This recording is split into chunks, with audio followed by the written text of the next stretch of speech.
শেখ হাসিনা তো পালাতে পারছে, আপনারা কিন্তু পালাতে পারবেন না। একদিকে আইন শৃঙ্খলা বাহিনী, একদিকে সেনাবাহিনী, একদিকে আমরা জনগণ, বিপ্লবী ছাত্র জনতা। আওয়ামী লীগের প্রতি, ছাত্রলীগ, যুবলীগের প্রতি যারা দেশে আছেন তাদের প্রতি একটা আহ্বান রাখতে চাই যে আমরা আপনাদেরকে গত 4-5 বছর ধরে বলছিলাম যে শেখ হাসিনা পালিয়ে যাবে। ওবায়দুল কাদের সালমানের প্রমাণ্ড হয়তো আফগানিস্তানের মতো প্লেনের চাকা ধরে পালাতে পারবে। আপনাদেরকে এই দেশে থাকতে হবে।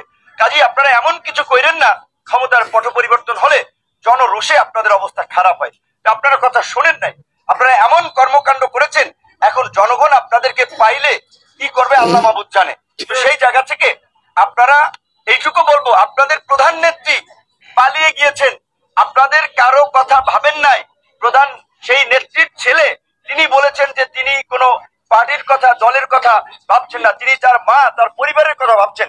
কাজী আপনারা যদি কারো উস্কানিতে রাস্তায় নেমে কোনো ধরনের নৈরাজ্য এবং বিশৃঙ্খলা করেন, শেখ হাসিনা তো পালাতে পারছে, আপনারা কিন্তু পালাতে পারবেন না। একদিকে আইন শৃঙ্খলা বাহিনী, একদিকে সেনাবাহিনী, একদিকে আমরা জনগণ, বিপ্লবী ছাত্র জনতা।